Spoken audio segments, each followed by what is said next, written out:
I think we're ready, so down. All right. Hello, everyone. I'm Jennifer Fidel. Welcome to. Oh, I have a feedback. So Patricia, let me mute. Okay. I'll take care of the muting. All right, take two. Hello, everyone. Welcome. I am Jennifer Fidel, Director of Public Programming for the Assisi Institute, the International Center for the Study of Archetypal Patterns.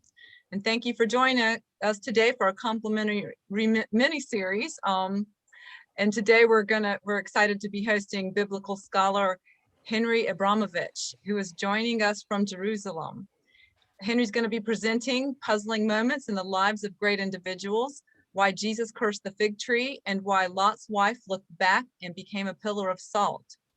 He's presenting this material from 2 chapters in his book entitled Why Odysseus Came Home as a Stranger and Other Puzzling Moments in the Life of Buddha, Socrates, Jesus, and Other Great Individuals. We will be taking questions at the end, so please type your questions and comments in the chat box, and we will get to these, and we'll just ask you to unmute and to ask your question. Henry's agreed graciously to stay on longer than the hour, so we will have time for discussion, so expect to be here a little bit more than an hour today. Before we get started, there are a few housekeeping notes. For the duration of this program, we appreciate if you could keep your mic muted unless you're called on to ask your question. And a reminder that we are recording, so each of you will receive a copy of today's presentation in about a week. I want to mention again that this fall we will be offering the advanced fairy tale class led by Muriel McMahon.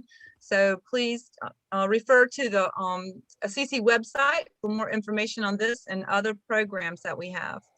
Now I'd like to turn this over to my dear friend and colleague, Dr. Sylvia Barron. Thank you. Shalom und Shalom Aleichem. Herzlichen Willkommen zu allesamen. Dobro Pajalovitz. Muchísima bienvenida a todos los que hablan español. Benvenuti tutti quanti italiani. Bienvenue à ceux qui parlent français. Guten Abend, guten Tag. It is truly a pleasure, as always, to welcome the international community to feast at the table that Psyche has set for us. And today, I would like to give a warm welcome to Risa Kaufman, who is the wife of Yoram Kaufman, on whose shoulders we sit for much of the work, and especially Risa because of her knowledge of the Bible and the scriptures and Hebrew, and their shared, Yoram and Risa's shared love of this work. So welcome, Risa. Today, we have the extreme pleasure of gathering as an international community to plumb the depths and the questions that we have to ask. So that said, Shalom Aleichem to all of you again, and it's my pleasure to introduce Dr. Michael Conforti, founder, director, lover of story, myth, fairy tale, archetype, psyche. To welcome you, Michael, and thank you for providing such a stellar, worldwide, international platform where together we can ask the questions and midrash to find perhaps some hints of what can be known. Thank you, Sylvia, Henry, and Jennifer for all your work.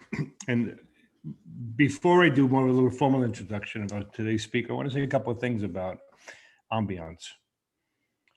The old world of Jungian psychology, when von Franz, Esther Harding, Anelia Yaffe, Barbara Hannah, when they worked, there was a love of psyche.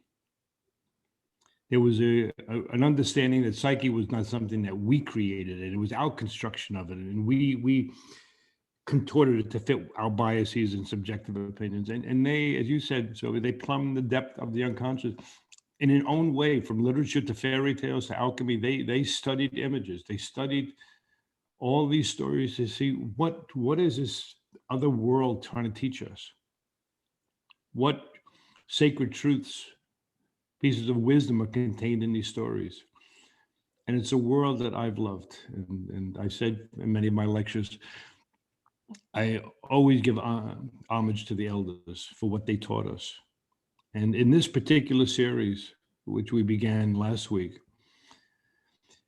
where we're not trying to recreate, and it's interesting, you know, the idea of recreating or entering.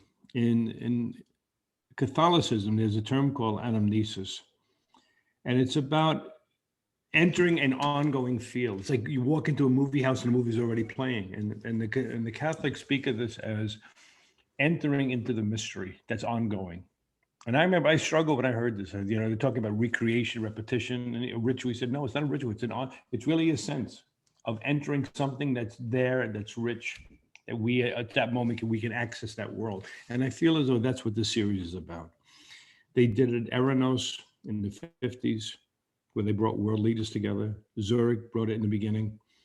And we're doing our best to recreate it by offering these seminars and inviting people that we respect and that we really believe and see as leaders in the field, and have that love of psyche.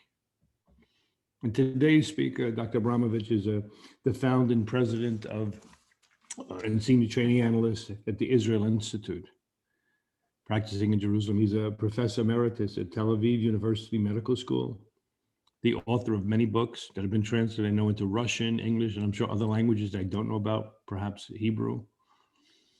And he brings with him this old world love of story, and a sense that there's something contained in the story. There's a piece of gold. And when we had a couple of our early conversations about, you know, would you consider speaking with us, Dr. Abramovitch spoke about his love of the questions. And two brief pieces about questions. Einstein once said that it's not that our answers about the world are wrong, but our questions aren't big enough. And Elie Wiesel said that when he was a child coming home from his religious classes, all the kids' parents said, "What did you learn today? What did the rabbi teach you?" He said his parents never asked him what he learned. They asked him, "What question did you ask?" And I remember I loved hearing those two stories, and it touched me deeply. And we're in that spirit today with, I'm sure we're going to have some really important questions about these archetypal tales. So with that, I could not be happier to welcome and say thank you again, Dr. Abramovitch, for agreeing to give these talks today. Welcome, welcome. Thank you, Michael, Sylvia, and Jennifer. It's real an honor to be here in Assisi with an institute and a name that reverberates archetypally around the world. I often think one of the problems in psychology is that the good words like shadow or indeed like Assisi, you don't have to explain them. They speak for themselves.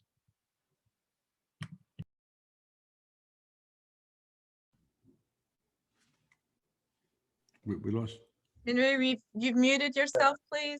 Yeah, I unmuted myself. Okay, I think I'm back on track. Okay. Okay. So it's a real pleasure. I want to send greetings to everybody from Jerusalem, especially to my Muslim friends who are celebrating Ramadan, just about to start eating soon. Ramadan Kareem, Mubarak Ramadan. I want to say hola, guten Tag, bonjour, buona notte, buona giornée, privat. But mostly I want to say to everybody, Shabbat Shalom. Shabbat Shalom is essentially an act of imagination.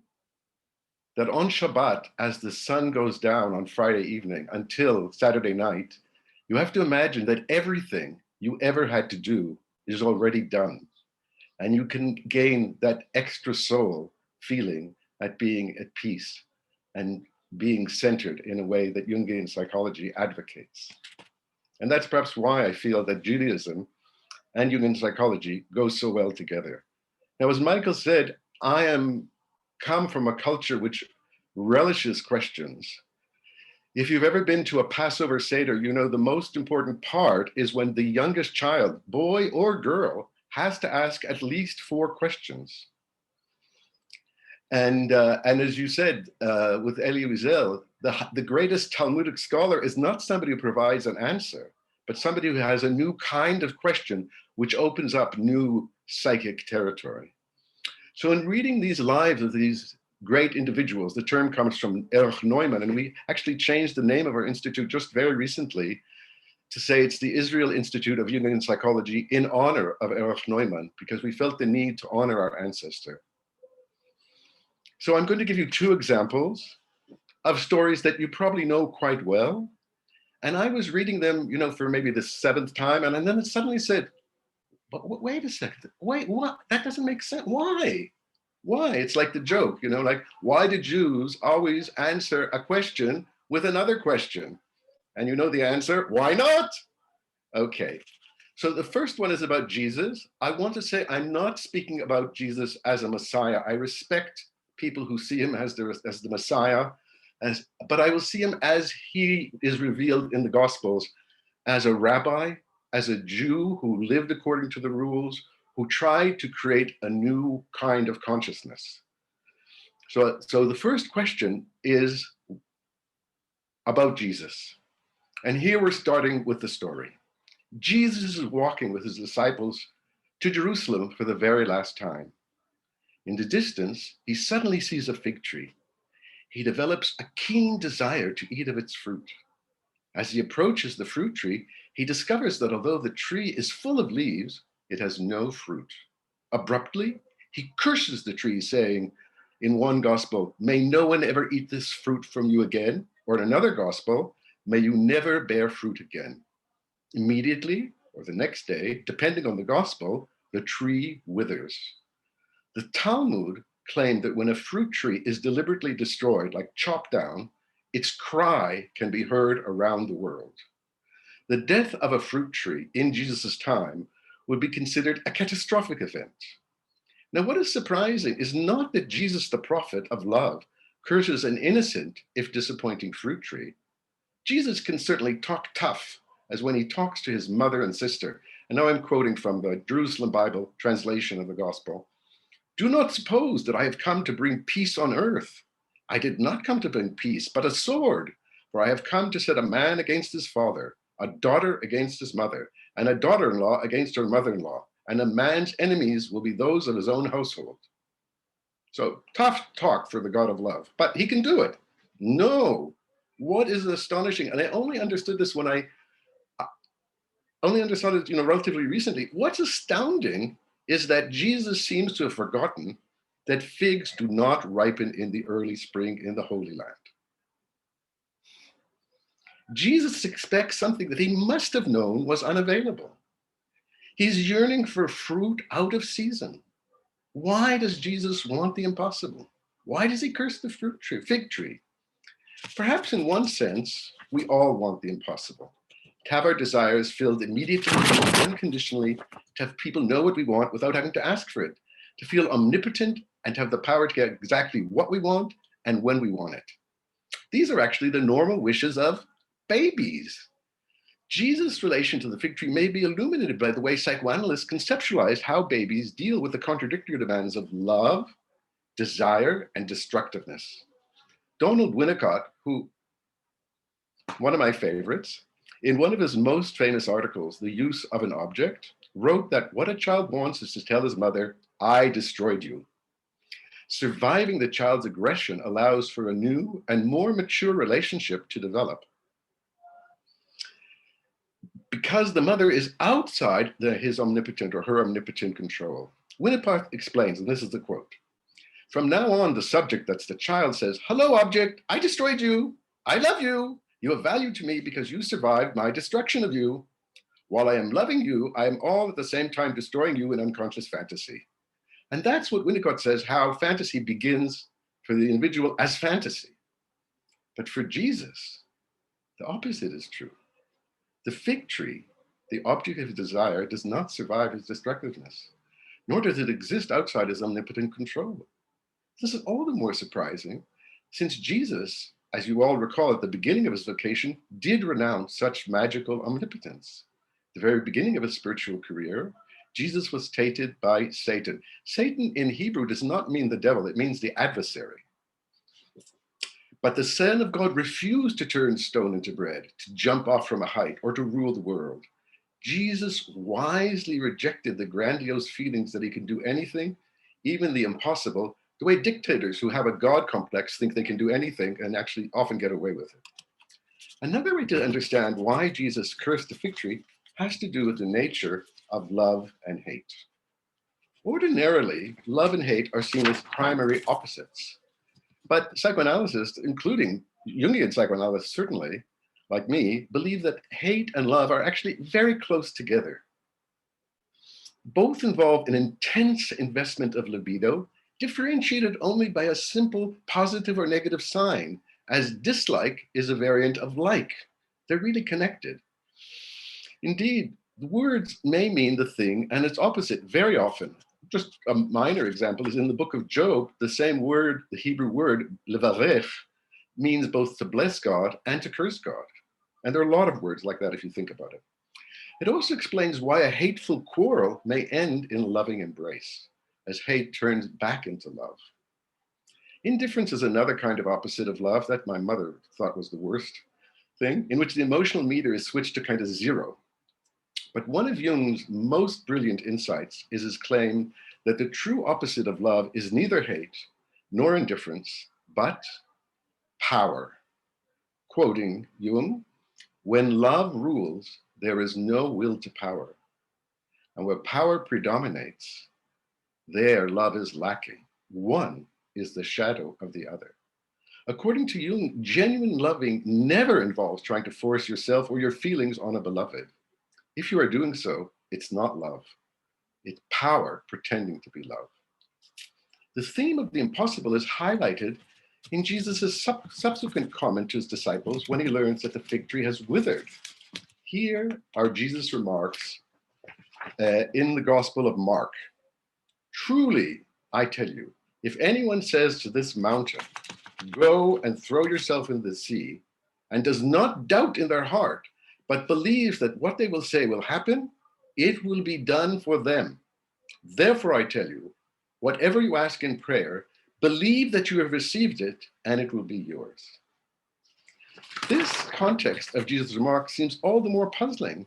After all, it was Jesus himself who asked the fruit that he did not receive. Moreover, his promise, whatever you ask for in prayer, believe what you have received it and it will be yours, cannot be literally true. Although Jesus' remarks have tremendous doctrinal and theological importance, I can only focus on their significance for what I'm calling the psychology of the impossible. Mountains can throw themselves in the sea, believing the impossible. Clearly, Jesus seems to be saying, don't stop believing in the impossible. And I think that's a key part, underrated part of his message. Don't stop thinking in the impossible. Nelson Mandela, here I'm going to give a few quotes. Nelson Mandela said, and I love it, "It always seems impossible until it's done." Theodore Rothke, the author, added, "What we need are more people who specialize in the impossible." The Red Queen in Wonderland believed as many as six things had to be done, impossible things had to be done before breakfast. And I wonder if Jesus felt like Caligula in Albert Camus' eponymous name. And this is again a quote from Camus' play. "I suddenly felt a desire for the impossible. The world as it is unbearable. That's why I need the moon, or happiness, or immortality, or something that may sound insane, but would help correct this world." Now, clinical work, and I'm sure you all will agree with me, we occasionally deal with people who have an impossible love complex. These are, for instance, women who fall in love with unattainable men. The classic thing are people who would say, fall madly in love with a monk. Men who cannot commit because they are pursuing an ever elusive anima instead of a spouse. In these cases, the therapist often has to become love's executioner, to use Irving Yalom's memorable phrase. The therapist needs to draw them away from their quest for the impossible and back into life. Nevertheless, the limits of the impossible are no longer clear. Flying to the moon, swapping genders and organs, speaking simultaneously to people in 20 countries were all impossible until very recently. In this sense, Jesus is right in saying the limits of the impossible are not fixed. What we think is impossible today may well be doable tomorrow. Perhaps the question is better asked, why did Jesus want a fig in the first place and not a date or a pomegranate? In the Bible, figs are strongly associated with peace and prosperity.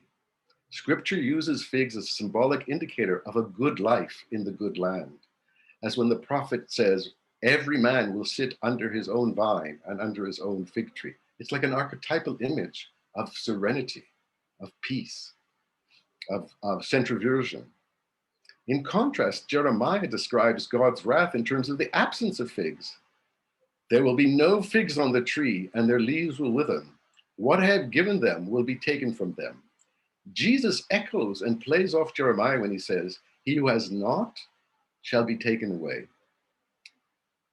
In another sense, the erotic quality of fresh figs is well known. I don't know if you get fresh figs. I actually didn't grow up in Israel. I grew up in Montreal, Canada, and I didn't know what a fig was. I thought it was this dried, squashed thing. But when it came and I actually saw a real fig, it was like, it's an erotic experience just to look at it, let alone eat it. And indeed, the rabbis compared the stages of sexual awakening in a woman to the growth of a fig. And this is a quote from the Talmud. An unripe fig, she is yet a child. A fig in early ripening, she is in her blossoming. A ripe fig, she is ready. The father has no longer any right over her. A dried up fig, she is in menopause. The fig tree has been called, sorry,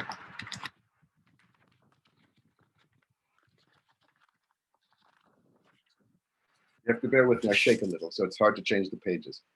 The tree of great breasts, since like the great mother, and this is really true if you've ever seen an actual fruit tree, the more you gather, the more you discover. It's like a hidden treasure, like an endless thing. It's an amazing thing.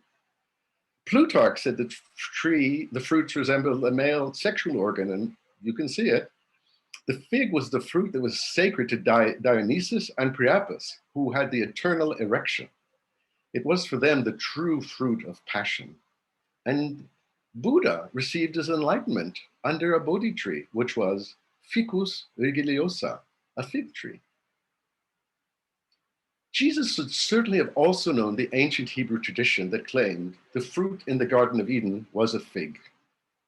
Genesis seems to deliberately not state the specific fruit of the tree of knowledge of good and evil, but it does state that Adam and Eve used fig trees to cover their body. Working from the internal evidence alone, figs were the prime suspect as the first fruit of temptation. Identifying the fruit adds depth to the story. The fig that caused shame covered shame. Jesus cursing the fig tree is in striking deviation from his main message of overcoming aggression, loving your enemy, and turning the other cheek. Indeed, the conclusion of Jesus' sermon after learning of the death of the fig tree is one of his most powerful statements. And when you stand praying, if you hold anything against anyone, forgive them, so your Father in heaven may forgive you your sins. This key psychological insight that forgiving others is the royal road to being forgiven. Christianity and Judaism, as sister religions, share much, but they differ significantly in their attitude towards forgiveness. In Christianity, forgiveness is fundamental. You cannot be a believer without acknowledging the necessity and power of forgiveness. But the process of forgiveness is essentially an internal one. I recall an interview with a Black South African mother whose son had been brutally murdered by the police during the time of apartheid. And she was asked, it was my friend who had made this documentary, she was asked whether she forgave her son's killer. Immediately she replied, of course I forgive him. Otherwise, how will Jesus forgive me my sins? The bereft mother never came face to face with her son's murderer, yet she can forgive him because the site of forgiveness is in the mother's soul. In Judaism, such internal forgiveness does not exist. A person must sincerely regret his actions and actually say that if he were in the exact same situation, he would act differently. That's the criterion. They must then come to the person who they hurt and ask for forgiveness. And even then, there is no religious obligation in Judaism to forgive. We have 613 commandments, but to forgive is not one of them. For Jews, the space of forgiveness is not internal, but interpersonal. In the in-between, to use Buber's phrase. Indeed, The Hebrew tradition makes a sharp distinction between two sorts of sin. Those between Adam and his friend, between people, Adam v'chavero in Hebrew, and those between Adam v'hamakom, between God and the place, between the person and the place, as he's called, as the divine is called in this context, the place, because he is the place, but greater than the place. The Day of Atonement deals only with violations of divine commandments. It cannot help with sins against other people. Sins against fellow humans cannot be forgiven, even by God himself. As one of my priests said, so you mean sins between people are like extraterritorial to God? And I said, of course. He didn't understand. In my clinical work, I do meet very decent people, but who have hypercritical, hateful feelings towards themselves. The conventional wisdom of these ever-present feelings are introjections of a mother's or father's unloving emotional attitude to them at critical periods in their childhood. A child in that situation is faced with a question: who is to blame? A young child thinks only in either or sort of splitting. Either it's my parents' fault or it's my fault. If it's the parents' fault, then the child is doomed. The child is trapped forever in a loveless situation. If it's the child's own fault, then they can become a better, more perfect child, and maybe, just maybe, the love of the parent will be restored. Developing a punishing superego is the wise choice, but it comes with an enormous inner price. Unlike most people, they treat others much better than they treat themselves. They're unable to forgive or feel compassion toward themselves. The anger they could not feel to the all-powerful parent is turned back inside themselves. Forgiveness is not only the concern of religion, but something central to the therapeutic process. In analysis, people need to find a way to forgive themselves and the people who hurt them. Psychological treatment usually follows a Christian orientation of allowing compassion to enter into an inner world filled with hate and accusation. But sometimes the work needs to be more Jewish in seeking a repair in the in-between, between the person who is injured and the one who is injuring. From a psychological point of view, then, Jesus said that the royal road to forgiving ourselves is a loving, forgiving attitude toward those who sinned against us. By loving one's parent enemy and turning the other cheek, a person may perhaps be able to remove the source of inner judgment and eventually feel the divine-like forgiveness of a new start. Yet, how did Jesus, the man, feel when he saw the results of his curse? That his wishes had destroyed a living tree. I think when he learned that the fig tree had withered, he understood what it meant to commit a destructive act. It's Jesus at his most human. At that moment, realizing the impact of destructive aggression, he could only then truly understand what it meant to forgive. So that's the end of the first lecture. And maybe I'll just take a moment. Okay, now I'm very happy to be able to talk about a woman in the Bible. In fact, in my books, I've written a few books about the Bible. This is about Lot's wife, who joins the ranks of many women in the Bible who do not have names. And as you'll see, not having a name is part of the story. So as we would say, Monty Python style, and now for something completely different. Okay, so why did Lot's wife look back? I don't know if you've ever been to Israel. I'm sure you've seen these pillars of salt on the southern end of the Dead Sea, and it's like an archetypal experience, like wow, like, there's no words. Inspired by the strange salt sculpture standing at the southern end of the Dead Sea, Lot's wife looking back is one of the most enduring images in the entire Bible. As she flees the desolating destruction of her city, the angel messengers who have come to save them warn her and her family not to look back. They instruct quoting from the Bible, escape for your lives. Do not gaze behind you. Do not stand still anywhere in the plain. But Lot's wife ignores their warning. She turns back and is transformed into a pillar of salt. Anyone who has seen these strange pillars can well understand why they're associated with the story of divine disaster. What remains unclear is why Lot's wife deliberately decided to ignore the advice of her guides and bring her famous fate upon her. Why did she look back? There is another tragic story which shows how catastrophic looking back prematurely can be. It is the terrible tale from Greek mythology of the master magician Orpheus and his beloved fiancée Eurydice. Orpheus's bride is bitten by a snake and dies on the way to their wedding ceremony, descending to the underworld. Orpheus' mourning music makes even the gods weep. Through the magic of his music, Orpheus convinces the king and queen of the underworld, Hades and Persephone, to allow him to bring his bride back into life.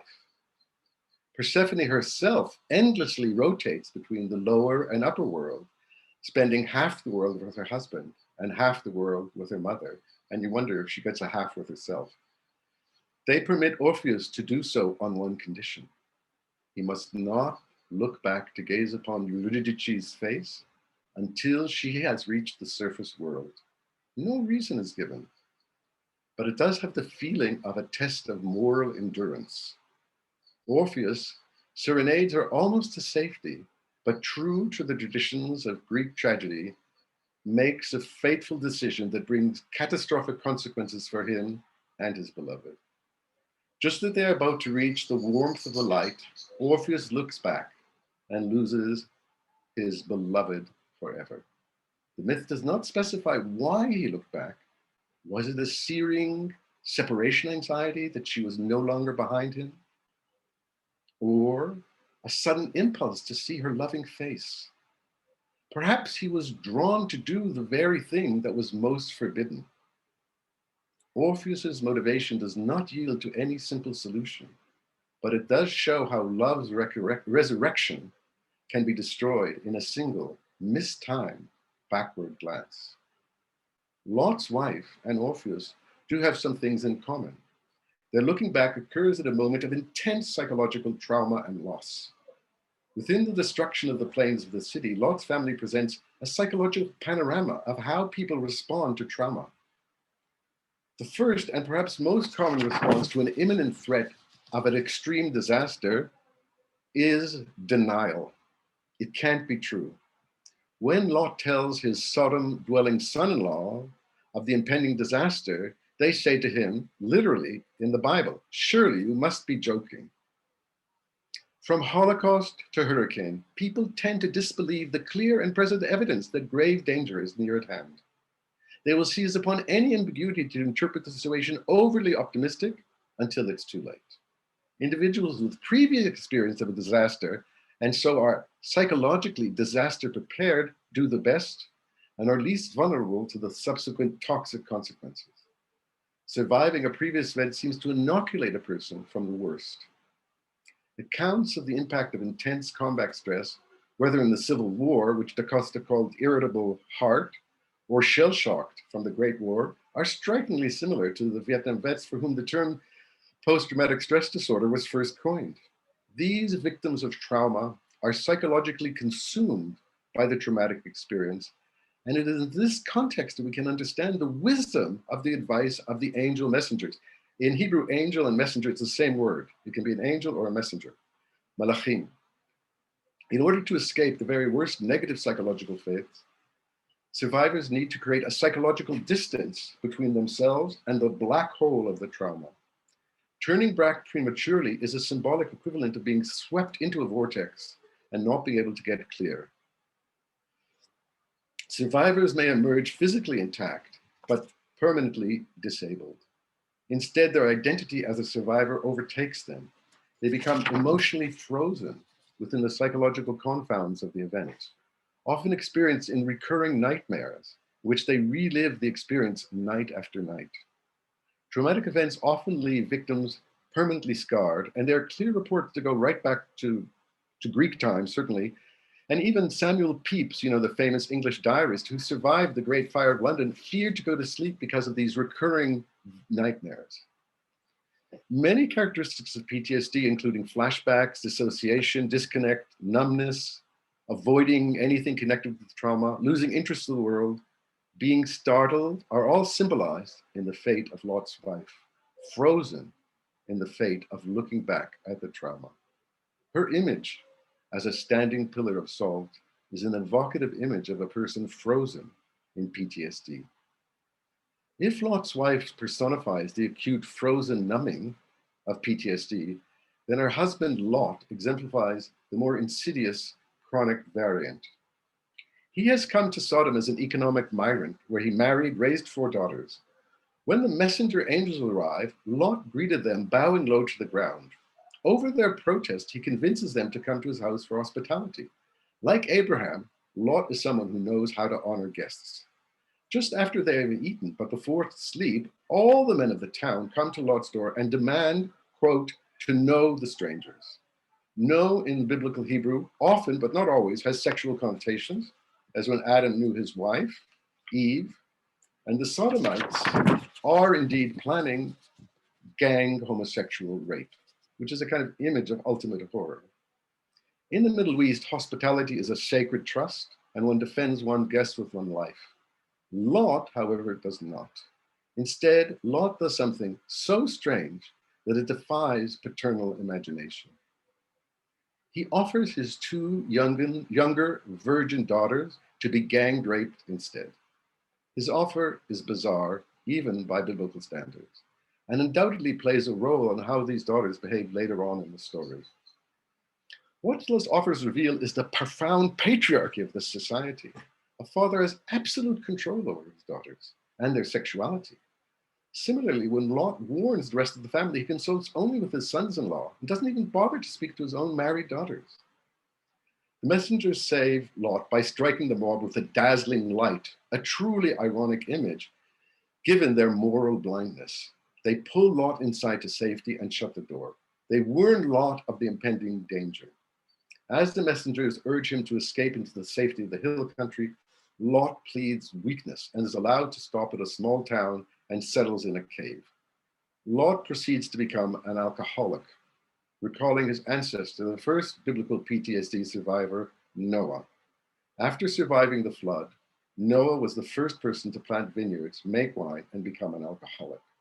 His nakedness is exposed by his younger son, while he himself was in a drunken stupor. The PTSD and alcohol problems are very commonly come together. Between 1/4 and 3/4 survivors of abuse or trauma report alcohol abuse.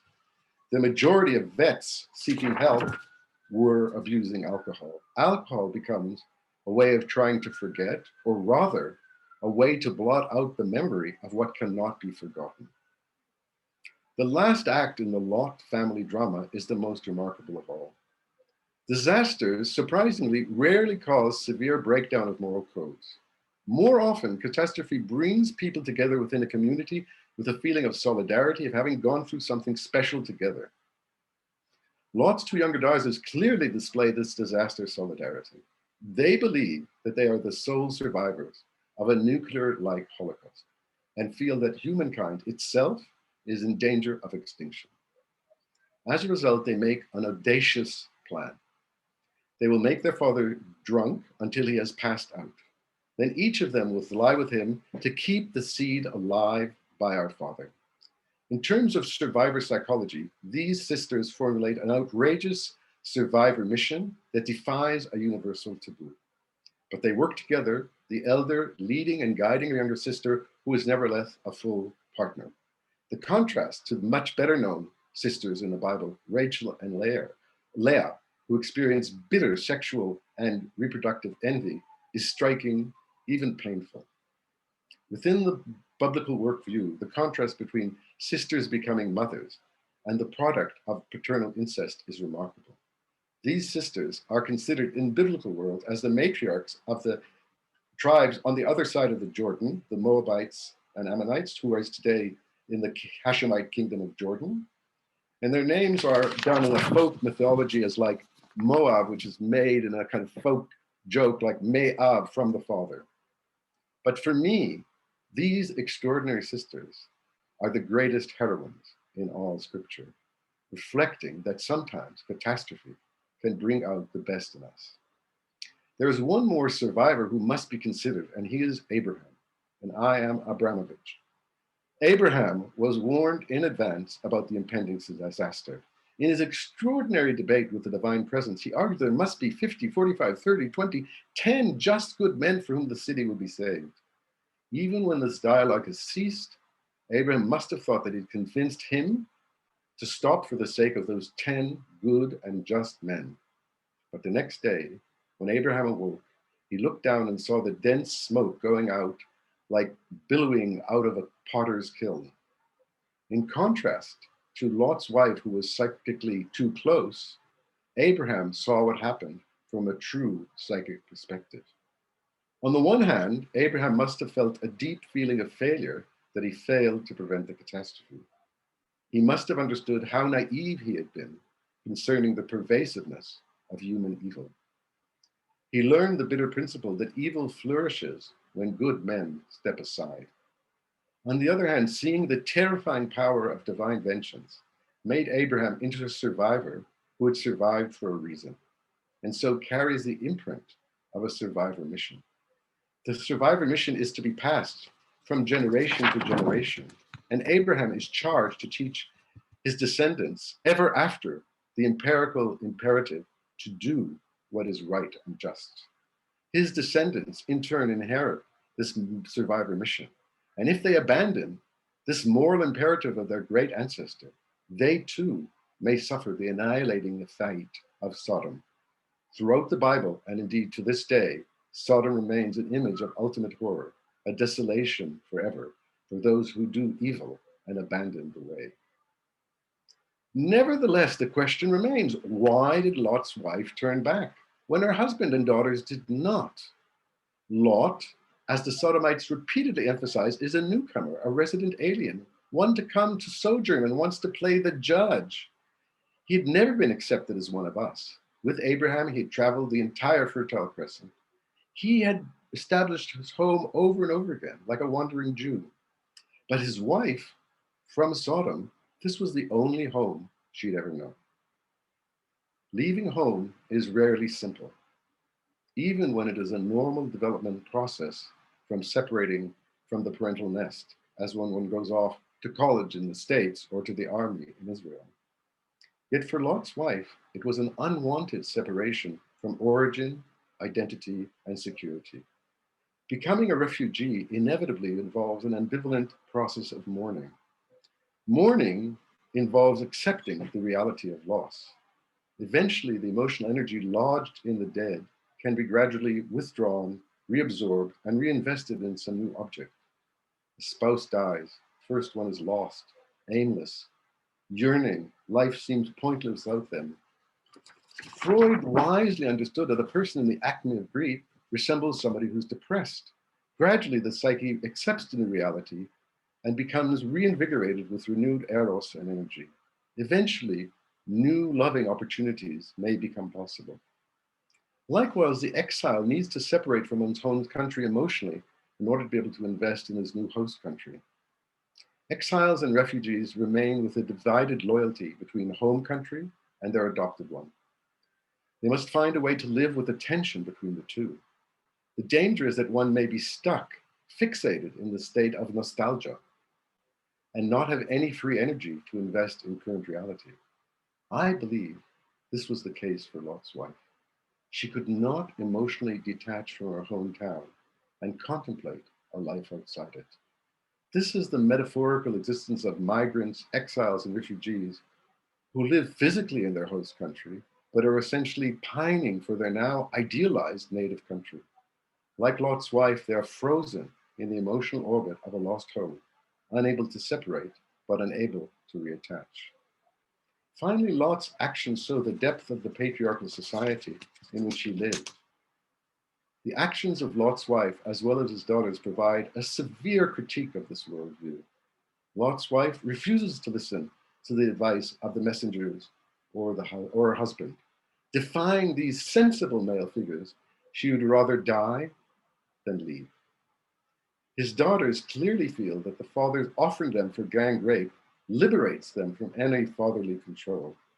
As a result, they are free to make their own sexual choices and determine their own sexual destiny as women liberated from father. Freudians may see in their actions a secret wish for their father and the father's unconscious erotic desire to make love with their daughters, but this is to miss the point. Their determination to reproduce is exactly what Lot's wife lacked. These two sisters were willing to do whatever it took in order to make a new start. And they show how survivors, exiles, even refugees may live out the archetypal drama of death and rebirth. Thank you very much. Wow. Henry, thank you, thank you, thank you, thank you for provocative, interesting, deep probing into these stories. Before we open it up for questions, what I'd like to just make sure that everyone is aware of, please be very clear not to share personal information, whether your dreams or personal experiences, as this is an international group that is going to be going out to about 1,000 people. We would really like to respect everyone's privacy. However, we absolutely welcome your thoughts, commentaries, and questions on the material that Dr. Abramovitch so beautifully has opened up to. And Judith, I believe you have your hand up. Would you ask Dr. Abramovitch your question, please, or your commentary? Henry, I'm very pleased to see you. And Hi. how are you? I would like to bring this observation, and this is a question in reality. When you spoke about in Judaism not being forgiveness, or Judaism not considering forgiveness as a central element. In the Kiryat Shema Alamita, it's the prayer before retiring at night. That's the Siddur, which is the book of prayers. Says, Ribono shel olam, hareni mochel lechol mi she'his vehikim toti, o shechatat benekti. So it says, Master of the universe, I hereby forgive anyone who has angered or vexed me, or sinned against me, either physically or financially, against my honor or anything else that is mine, whether accidentally or intentionally, inadvertently or deliberately, by speech or by deed, in this incarnation or in any other. May no man be punished on my account. And there are more words here.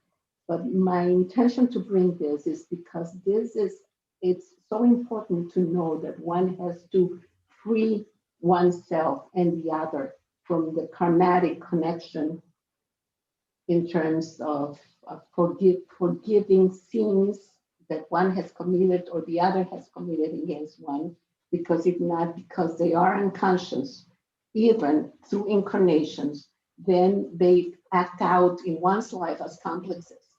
So in a way here, what's going on is that the intention of the author of this prayer is to make us aware that we have to forgive and be forgiven in order to be free to continue in our process of individuation, of psychological development, free of being attached to others. So I would like to say this to you. I would like to hear your thoughts about this. Mhm. Henry, Okay. you wanted to hear a couple more questions, correct? Mhm. Okay, so thank you, Judith. There was someone else who had another question and a comment, because Henry would really love to have a couple of questions so that he could put it all together. So there was a question from Thomas Lane. Would you like to ask that, please? And Judith, let me mute you. Can you hear me? Yes. Thank you. I was just brought along by and found your presentation so remarkable. And I was interested in your comments on the passage of Jesus in Mark and Matthew, forgiving the leper, recognizing there's other elements in the story related to understanding of illness and so forth in that time. But the controversy it caused in the story, I'd like to hear a little further comment from you about it as it relates to the Christian Jewish understanding of forgiveness. Okay. And another question, Henry, or you let me Yes. know? More questions. More questions, please.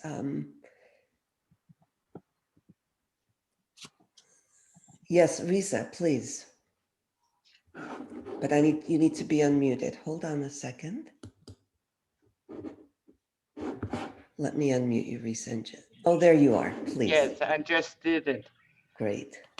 I was very sad to hear you omit the issue of Lot's wife from a positive point of view. She was turned to salt. Now, salt is crucial for life, and particularly for the life of the heart. It's an electrolyte without which we die. What Lot's wife became was not unhuman. What she became was crucial for life. And I think that the ongoing controversy between the patriarchy and the matriarchy is encapsulated in this, that the looking back is not to her home. The looking back is to the Great Mother. And what she represents, and always has to me, has to do with the viability and the health of the feeling life, of the heart. I guess I could go on, but I guess I will stop there. But I think it behooves us to find the positive in Lot's wife's transformation. Thank you, Risa. James? Yes, I really appreciated your presentation. Very, very moving and thought-provoking. I can't hear you. Could you speak up? Sure. Can you hear me now? Yeah, that's better. Okay. I really appreciate your presentation, and it was very thought-provoking. Thank you. Thank you so much. A question about trauma. Are there some violations and acts so egregious that it's impossible to forgive them? Is my question. And what happens? What happens if they're not forgiven? That's the other part of the question. Thank you. Okay. Okay, so maybe I will respond. Thank you all very much for these lovely questions, and it really warms my heart how deeply you've listened to what I've said. First of all, I often think, what's the difference between like great literature and a detective story? You know, a detective story, you read it once and then you got what you got out of it. And great literature, or not just literature, because the Bible is certainly so much more, it's inspiration. You can read it over and over and over again and appreciate it and learn from it in deeper ways. And I think that's why these are such timeless texts that really keep teaching us. Another thing has to do with something that was said by a colleague of mine. He said, what's the difference between an interpretation of a text and an interpretation in treatment? So say somebody has a symptom, you know, say they're obsessive compulsive. And if you understand the underlying logos, underlying that symptom, and you can make them more conscious and aware of it, the symptom will go away. But in great texts, you give a good interpretation, and what do you get? Another good question. And that leads to another good question. So it's like, nobody owns these texts. They're there for us always to done. Maybe I'll start with your question, James, which is are there things that are unforgivable? Or maybe I'll start with Judith, because they play off each other. I think Judith brought, there is a private prayer that is taught to children in traditional Jewish life that you say before you go to sleep. It's a version connected to the main prayer, which is like, "Hear, O Israel, the Lord our God, the Lord is one." And that traditionally Jews will say in their dying breath. You know, it's a kind of passageway moment in this type of thing. And I think Judith, it's lovely to see you, Judith. I think the difference is that this is a prayer. It's not forgiveness. It's that as you go to sleep and you may not awake, you know, like Christians would say, you know, if I die before I sleep, you know, that you want to be able to go into the next world with a clean slate, with no grudges, with nothing on holding your heart back. So I think it's a prayer that is beautiful. And all religions advocate forgiveness. But that desire for purity, that desire, which I think you beautifully said, is not part of the legal religious structure of Judaism, which gives the injured party total control over forgiveness. Indeed, there's a beautiful phrase that says, the gates of heaven are closed at certain times, except for those who have injured feelings. For those, the gates are always open. The Talmud, and very much alive today in Jewish communities, takes this idea of what do you do if you go to somebody with an open heart, having done the psychic work, and you go to them and you say, James, I'm really sorry, you know, that I insulted you in public. I'm really sorry, please forgive me. And you say, no. So in the Talmud, there's a discussion to say, what should you do in that situation? And one approach says, as I think modern psychology would advocate, like ask once and really mean it and hope for the best. Another school of thought says, no, ask and ask and ask until you throw me out of the house, literally. The mainstream tradition made a compromise.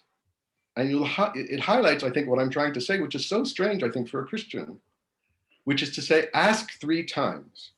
Why 3 times?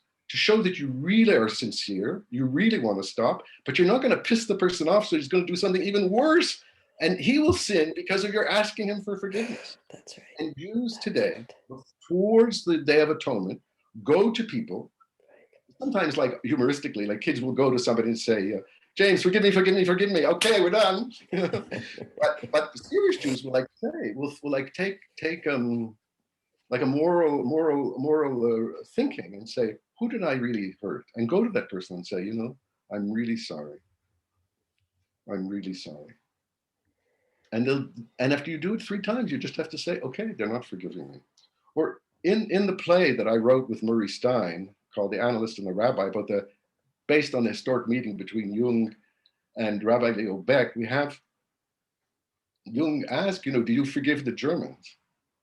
And Rabbi Beck instructs things, says, I can't forgive the Germans. Only the people who are dead can forgive the Germans. On the other hand, Buber had a very interesting idea. People don't know, he trained in psychiatry, had 3 semesters of psychiatry, and he gave famous series of lectures in Washington, which were published as a beautiful book called The Knowledge of Man and in other ways. And I'm a big fan of his, both philosophically and also clinically. But he said, it's a mistake. He was reacting, I think, to the psychoanalysts who just try to take away guilt. Like guilt is a bad thing. And he said, you know, no, Jews know that guilt can be neurotic. So take that away.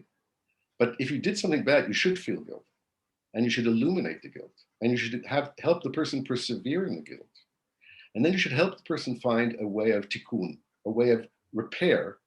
Even if the person is no longer alive, there are always ways in which you can find to make a repair in the order where things have been damaged. So I also think, in a way, Judaism doesn't believe in a wholeness the way Christianity does, that everyone can be forgiven. I think there's an understanding, and maybe from our history, maybe from other ways, and so forth. Anyway, there's a lot more to say about that. Riza, I'm so happy to meet you. You know, I never met you, but I certainly heard about you and your husband. Just this week, I had somebody asking how to get Yoram's book translated into Hebrew. So I do see Lot's wife as positive. I see her as deciding what she wanted to do, no matter what the consequences. And that's a very positive thing, and very much in terms of her feeling function and doing what she thought was right and willing to pay the price. And that I think is the highest level of maturity. I agree completely with you about salt, but the salt, I'm sure you've been to the Dead Sea, it's not that kind of salt. It's a death salt. It's not the salt of life. It's just not the sort of thing. You might be right about the Great Mother, but there's no hints in the text. And there are, certainly the Great Mother was a very important part of life there. But I also think the way she's like a reminder, she's like more alive through her death than almost anybody else. So she's there. And like, she doesn't have it's like Orpheus. It's not a simple message. It's not like, oh, you know, cut your fingernails. You know, it's not that kind of thing, but it's like a witness, like responding to the Holocaust. There's not a response, but we have to bear witness to it. That's a moral imperative.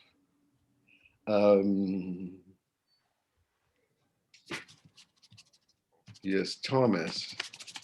I think I responded a bit to what you said, Thomas, that you can't forgive somebody else. There is a beautiful story, for instance, in the Talmud. There was a man, a rabbi, and he wanted to forgive this person who had, like, in Talmudic tradition, the worst thing you do to somebody is not to kill them, but to insult them in public, so that they have shame, and it's called spilling blood. To shame somebody in public is called spilling blood, and is considered as serious. So this man had done this to him, but he was open-hearted. So he would try all sorts of strategies and maneuvers in order to, like, bump into him, so the guy would ask him, and then he would, like, forgive him.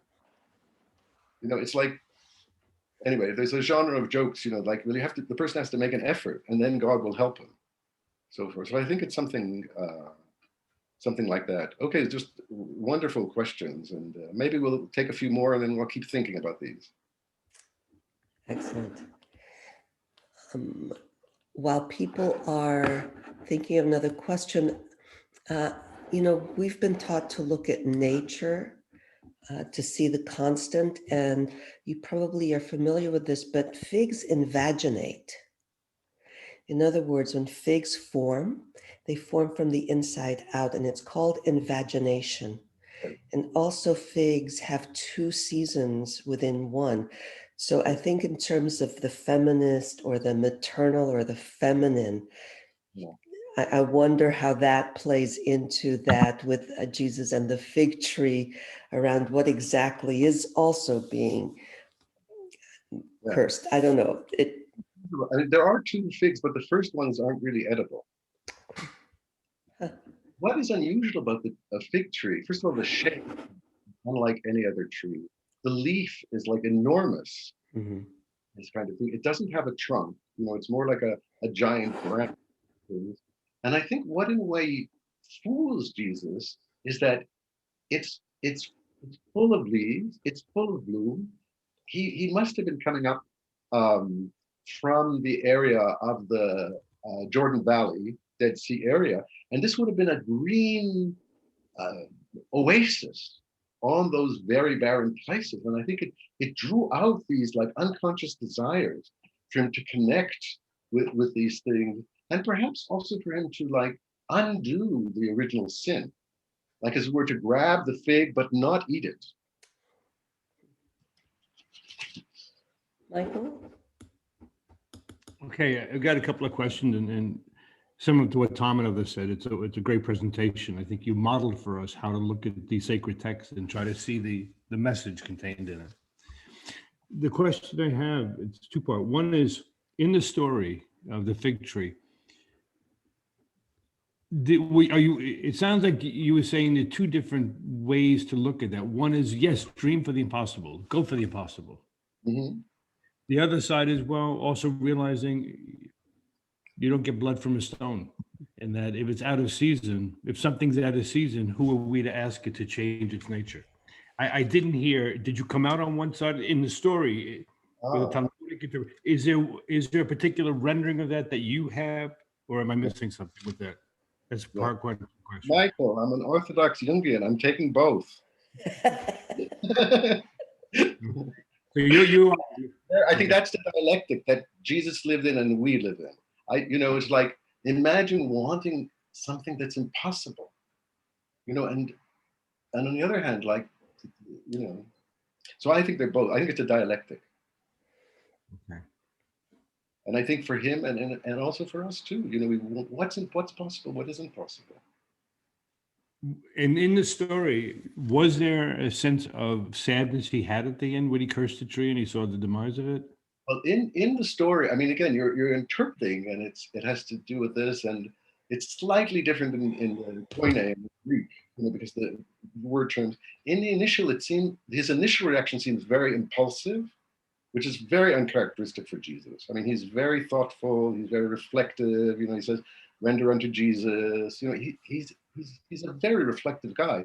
So there's that. He doesn't say he's sorry, but I think the subsequent text and teaching people about the value of forgiveness shows that he went through a process of understanding what it is to impulsively do something and then regret it, but then go through a process of inner forgiveness that can then be outer forgiveness. So that was implicit in the story, or more explicit about his reaction to what happened to the tree? I think implicit. Jesus doesn't say that it was a mistake.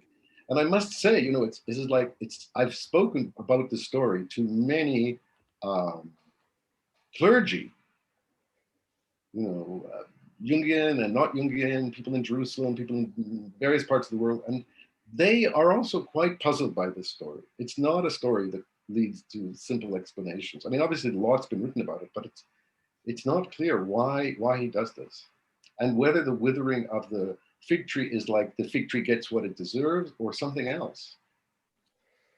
So I think if you look puzzled, and so I'm happy. Okay. In some ways, do you think that in another scenario there could have been an emotion of sadness for what he had done? And, that's another way. What are the consequences of there not being?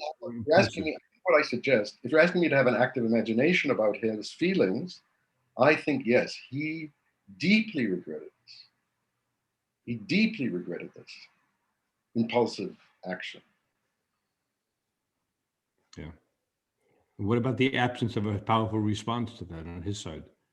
What does that do for humanity? What model does that give us? I think I'm just trying to understand the story. I don't want to make it into a kind of manifesto. Okay. I think we all have to respond to it. I think this is also, everybody has the right to interpret the story the way they want. And if it's, I think part of the reason it's there is because it's not clear. It forces you to think about it. Okay. Thank you. Thank you. Henry, there's a question. Let me just read it so that in the interest of time, do you think that people who are following Abrahamic religions have different understanding of forgiveness, shame than people from other religions? And in addition, Brenna says, as a fig tree hobbyist, I can say that fig trees love to be tortured. They do well when their roots are confined. They bear more fruit when pinched. They seem to thrive with a lot of pruning and often make a good comeback when destroyed by the weather. How poetic. Mhm. Very lovely. Well, I'm, I understand. My wife is a gardener. We have a wonderful garden. I understand that pruning is central to the growth. It's like in the brain, child's brain, you have to have apoptosis, this programmed cell death, and that you need death. And that's, I think, part of this life and rebirth. And I'm glad to learn more about the fig tree. I do think that Christianity, Islam, and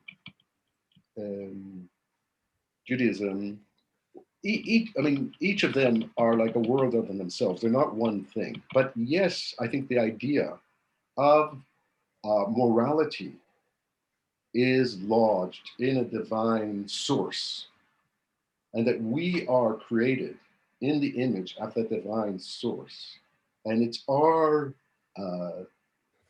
dharma to act according to those divine principles and be good is different from many other religions, like Buddhism, say, where non-attachment would this be seen like attachment to moral orders, or Hinduism, or many tribal religions. I do want to put a kind of word in for Neumann. Neumann wrote this amazing book after the Holocaust called Depth Psychology and a New Ethic. And he said the first stage of ethics is when the group is one. Like you hurt one person, you hurt the whole group. And we sadly have this very much in, say, Bedouin communities, but not only, where if, say, one person injures another person, even accidentally, then it's the right of that family or that tribe to kill somebody in the other tribe. It doesn't have to be the perpetrator. Like it's a little like football teams or baseball teams, like they're all bad, we're all good. The second stage, he says, almost inevitably changed by these great individuals, Buddha, Muhammad, Moses, Jesus, Abraham, and many others, who embody the kind of group self in a new moral way. But they're all based on repression. The sixfold way, the 613 commandments, and so forth. And as a result, they're inherently unstable because they have an image of man which doesn't correspond to his true nature. So we all fail. And by trying to be too good, the shadow takes over and we create atrocities in those names or things like that. That's why, in a way, he wasn't surprised by perhaps the Nazis, who saw themselves as very idealistic in this way. And therefore, he opted for something else, which is probably improbable, but he said you could have a new ethic where you would embody the old ethic, you would have this idea, but you wouldn't be constrained by the social norms, but you would be able to decide what to do. And sort of like, I think, what we know from, say, the States, like the civil rights movement, defying conventional morality in the face of a higher personal goal. So in that way, I think he may have been right. A couple of more. Shall I continue reading? Yes. Okay. So Margaret Zacharias comments that she sees the creation of a metaphor for Jesus' own death, the destruction of the most sacred and most valuable fruit tree, and the whole world was shaken. A prophecy equivalent to the earthquake that shook the world and tore the veil in the temple at his moment of death. So that's a comment. I don't know if you want to say anything about that. Let me give it's actually a Christian midrash. When Lot escaped from the city and sort of went to AA, he found his uncle and he said, "What should I do?" And in Christian tradition, Abraham said, "Build an inn, plant a tree, and serve the people going through." And he planted a tree. And out of this tree, 3 trees were there in one. You can see the Christian element. One was the fig. And it was that tree from which the cross was made.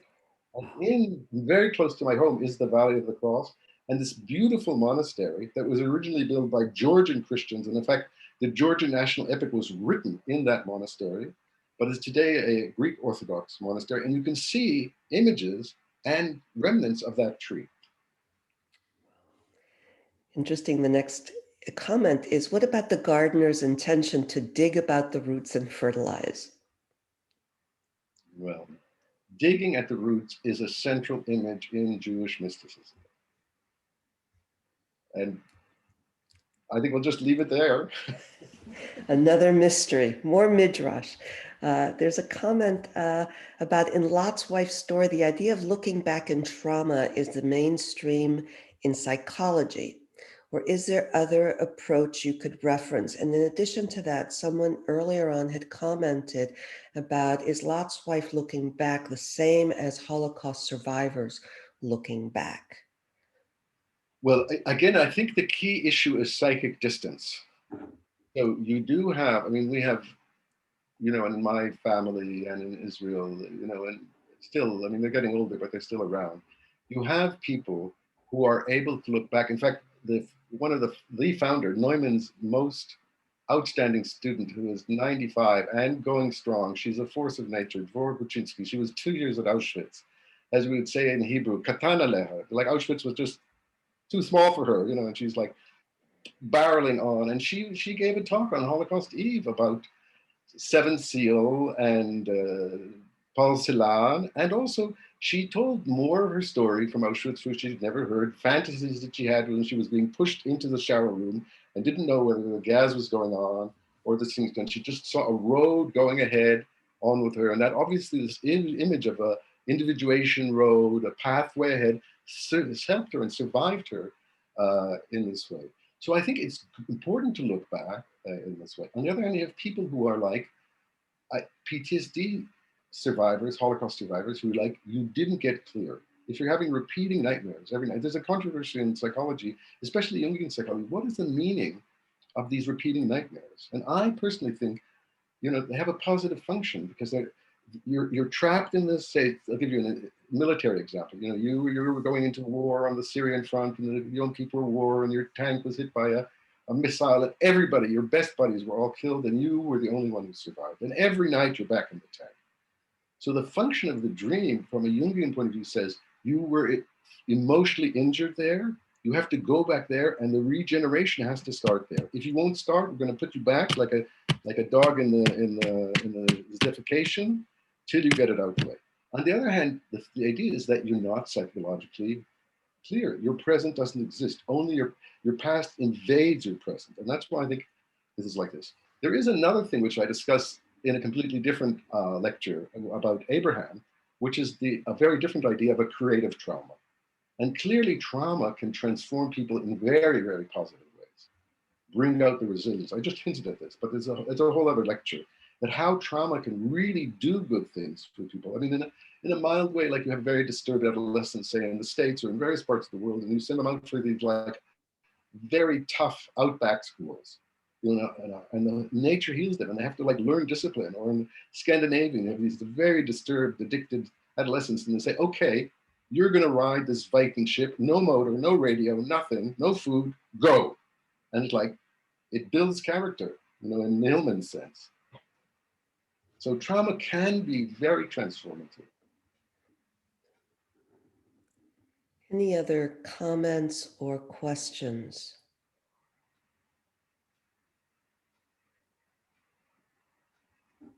Just give someone else a moment. Okay, so we got Adriana's question. Jamie says, we routinely sacrifice and scapegoat our soldiers and have for thousands of years. How does sacrifice figure into your stories?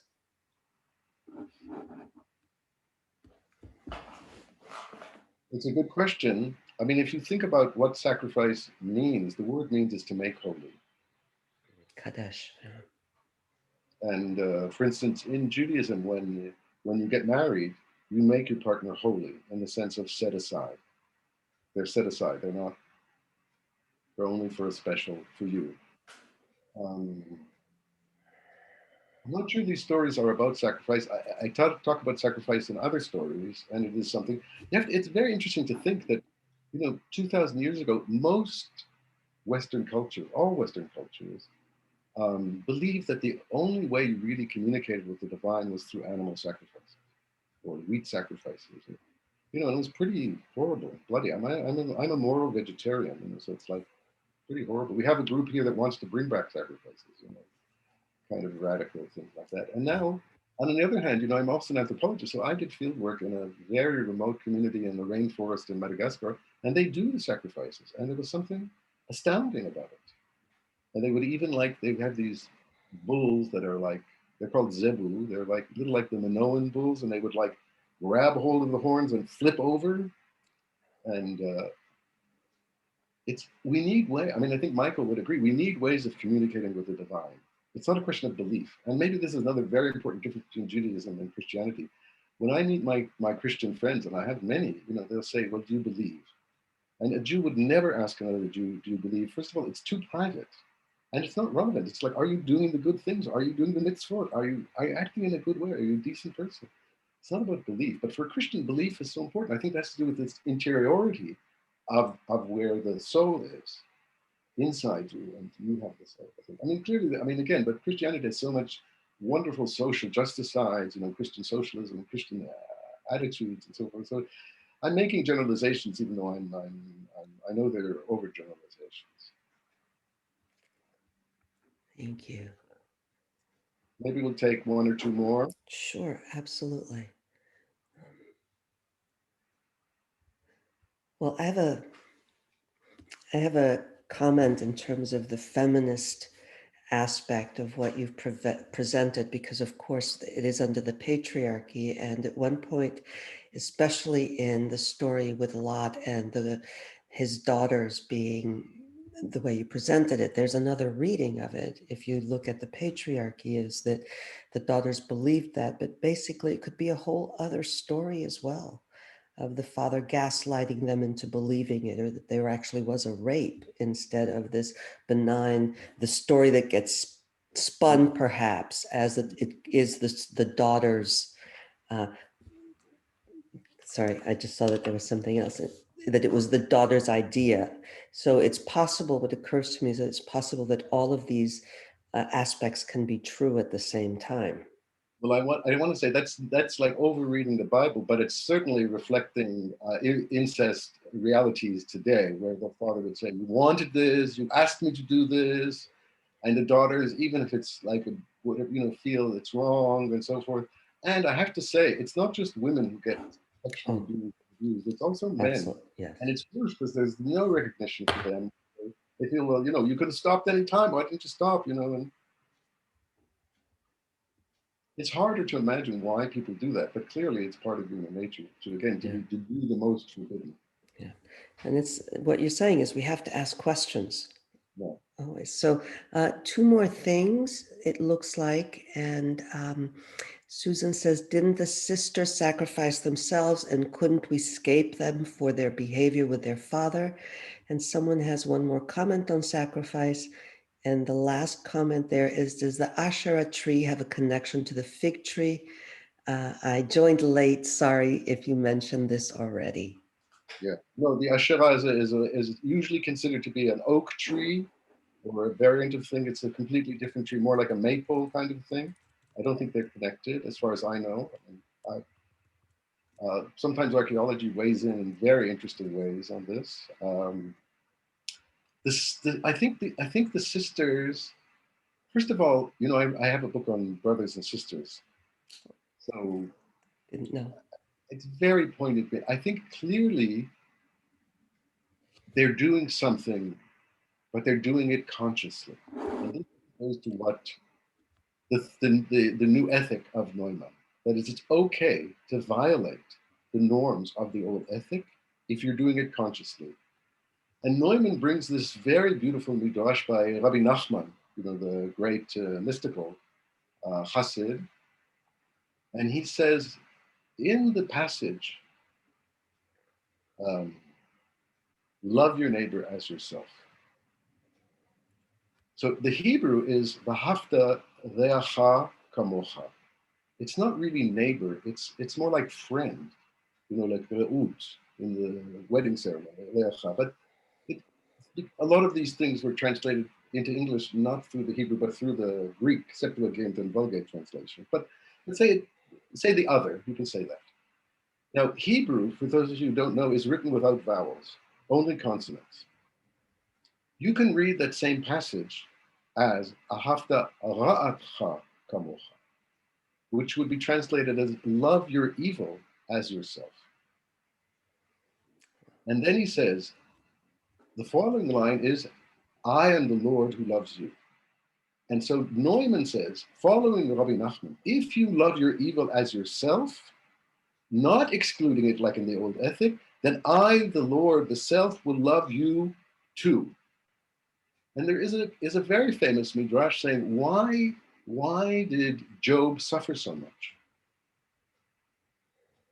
And it very much against the frame story, which I also discuss in the book, what Job learned, which is very different from Jung's ideas. But anyway, one idea is says he was good, then he was bad, and then he was good again. What was the sin? He didn't hold the good and bad together. And for that, he was punished. And indeed, it's a very similar Kabbalistic idea of Enoch, who was the first person who was with God and disappeared. And it's again there that he was good, he was bad, then he was good again. And so God killed him, took him to heaven right away because he didn't want to fuck up again. I'm sorry. I think that's Hebrew, yes? Spanish. Spanish. Oh, Okay. toda, toda, toda. Thank you, Michael. Yeah. Shalom. Thank you very much. Next year, Jerusalem. Yes, I think before we actually say the shalom, shalom, Michael would like to say something, and thank you so much from all of us. We put a lot of time into designing these two complementary seminars, and I came to these with tremendous excitement, and I leave these with a tremendous sense of gratitude. And so much of what the Assisi Institute has been about for now over 30 years, almost 35 years, is, I think, similar to Jung's original vision, trying to understand what this other, as you said, Dr. Abramovitch, trying to understand the divine as much as we can, without any inflation, without any sense of privilege. We do our best in a humble way to try to say, what are these words? What are these messages? And beginning with the von Franz lecture last week and today, we went back to what I feel is an older world, a powerful, a profound world where people cared about stories. They still care about stories. And they look at the story not from the perspective of like a Rorschach. Well, what do I want to make of the story? What's my personal feeling? What do I want to project onto it? But what's in the story? And you model that really beautifully for us today in these two tales, these two biblical tales. And also why we may come out with different renderings of the story. I think we're all hopefully trying to get away from just look at our own biases and thinking what's what's innate, what's inherent in that story, and try to understand it. And you model that really beautifully again for us. And as I said, I had so much excitement doing this, getting ready for this. And I know we all worked hard, the CC staff and the different languages. These are being done, I think, in 3-4 languages, these seminars. And I really, from the bottom of my heart, I want to thank you, Dr. Abramovitch and Jim Brandenburg, that brought Hans Sewell, the editor, to the table. He brought it to the CC community last week. And I hope people understand this is what we've been committed to for many years and what we continue to look at. What are these messages contained in nature, in biblical stories, in myth and fairy tales? So, Dr. Abramovitch, thank you so much. And we hope you will accept future invitations from the Institute to rejoin us. So thank you very much, everybody. Thank you. Shabbat shalom. Shalom. Shabbat. Shalom, shalom. Shalom. Thank you.